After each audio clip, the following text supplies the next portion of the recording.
नमस्कार मित्रांनो, मी डॉक्टर प्रफुल्ल राऊत, आयुर्वेद तज्ज्ञ पुणे. मागील 20 वर्षांपासून आयुर्वेदीय पंचकर्म प्रॅक्टिस करत आहे. आज आपण अत्यंत महत्त्वाचा विषय बघणार आहोत. तो म्हणजे वंध्यत्व, त्याची कारणे, लक्षणे, तपासण्या व आयुर्वेदिक उपचार. आजच्या आधुनिक जीवनशैलीमध्ये वाढत्या ताणतणावामुळे, अनियमित आहारामुळे आणि दैनंदिन धकाधकीमुळे अनेक दाम्पत्यांना वंध्यत्व किंवा गर्भधारणा न होणे ही समस्या अनुभवायला येते आहे. वैद्यकीय भाषेत 1 वर्ष नियमित प्रयत्न करूनही नैसर्गिक गर्भधारणा न झाल्यास त्या परिस्थितीला वंध्यत्व असे म्हणतात. ही समस्या फक्त महिलांमध्येच नसून सुमारे अर्ध्या केसेसमध्ये पुरुषांमध्ये ही कारणे आढळतात. वंध्यत्वाचा विचार करताना आपण प्रथम त्याची कारणे समजून घेणे आवश्यक आहे. महिलांमध्ये PCOD, अंडाशयातील कार्यक्षमता कमी होणे, बीजांड व उत्सर्गातील अडथळे, पाळी अनियमित असणे, थायरॉईड, गर्भाशयातील पॉलिप्स, फायब्रॉइड्स किंवा गाठी, फॅलोपियन ट्यूब ब्लॉक ही कारणे सामान्यतः आढळतात. तर पुरुषांमध्ये शुक्राणूंची संख्या कमी असणे, त्याची हालचाल कमी असणे, आकारात त्रुटी असणे, धूम्रपान, दारूचे सेवन, ताणतणाव, झोपेची कमतरता आणि काही वैद्यकीय स्थिती ही कारणे असू शकतात. वंध्यत्वाचा मानसिकतेवरही मोठा परिणाम होतो. वारंवार अपयश, कुटुंबातील ताण, समाजातील प्रश्न आणि स्वतःच्या मनात निर्माण होणारी अपराधाची भावना यामुळे मानसिक तणाव वाढतो. पण हे लक्षात ठेवणे अत्यंत महत्त्वाचे, वंध्यत्व एक सामान्य आरोग्यविषयक तक्रार आहे. योग्य तपासण्या व उपचारांद्वारे बहुतेक दाम्पत्यांना यशस्वी गर्भधारणा होते. वंध्यत्व लक्षात आल्यानंतर डॉक्टर काही महत्त्वाच्या तपासण्या सुचवतात. महिलांसाठी रक्त तपासण्यांमध्ये हार्मोन प्रोफाईल, थायरॉईडची तपासणी, AMH तसेच सोनोग्राफी करून अंडाशय, गर्भाशयाची स्थिती समजून घेतली जाते. फॅलोपियन ट्यूब ओपन आहेत का हे बघण्यासाठी HSG टेस्ट केली जाते. पुरुषांसाठी शुक्राणूंची तपासणी म्हणजे सीमेन ॲनालिसिस केले जाते, ज्यावरून शुक्राणूंची संख्या, त्याची हालचाल व गुणवत्ता कळते.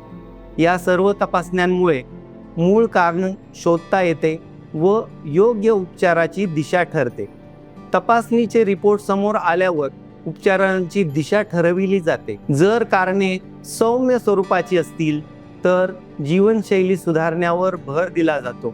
वजन नियंत्रणात ठेवणे, पोषणयुक्त संतुलित आहार घेणे, ताणतणाव कमी करणे, योग्य झोप घेणे आणि नियमित व्यायाम या साध्या गोष्टी गर्भधारणेची शक्यता मोठ्या प्रमाणात वाढवतात.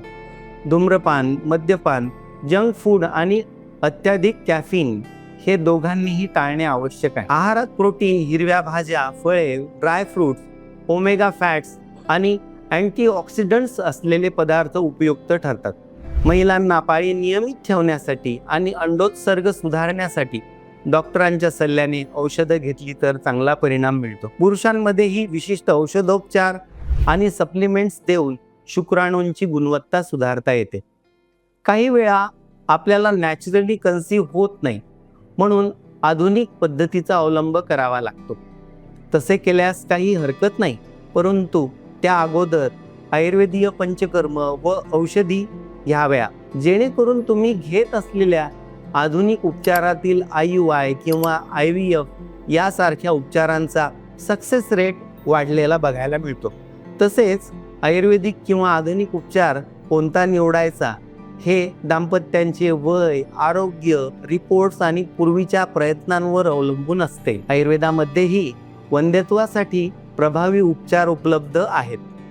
आयुर्वेदीय पद्धतीने केल्या जाणाऱ्या बीजशुद्धी, गर्भसंस्कार अंतर्गत पंचकर्म, वमन, विरेचन, विशेषतः बस्ती, उत्तर बस्ती, नस्य हे पंचकर्म शरीरातील दोष संतुलित ठेवण्यासाठी उपयुक्त आहेत. महिलांमध्ये गर्भाशयाची शुद्धी, गर्भाशयाचे आजार, अंडाशयाची कार्यक्षमता सुधारण्यासाठी औषधे व उपचार दिले जातात. तर पुरुषांमध्ये शुक्राणूंची गुणवत्ता वाढवणारी औषधं दिली जातात. गर्भार होणं हा शरीराचा नैसर्गिक पण सूक्ष्म प्रक्रिया असलेला भाग आहे. अनेक वेळा योग्य उपचार असूनही काही महिन्यांनीच परिणाम दिसू शकतो. निराश न होता विश्वास ठेवून आणि जीवनशैलीतील सुधारणा करून पुढे जाणे गरजेचे आहे. एकंदरीत वंध्यत्व ही आजची वाढती समस्या असली तरी उपचारांची साधने आज अतिशय प्रगत आहेत. योग्य माहिती, वेळेवर केल्या जाणाऱ्या तपासण्या, योग्य मार्गदर्शन व दोघांचाही आरोग्याकडे प्रामाणिक प्रयत्न या 4 गोष्टी मिळाल्या की गर्भधारणेची शक्यता मोठ्या प्रमाणात वाढते. निरोगी शरीर आणि मानसिक आरोग्य हेच गर्भधारणेचे पहिले पाऊल आहे.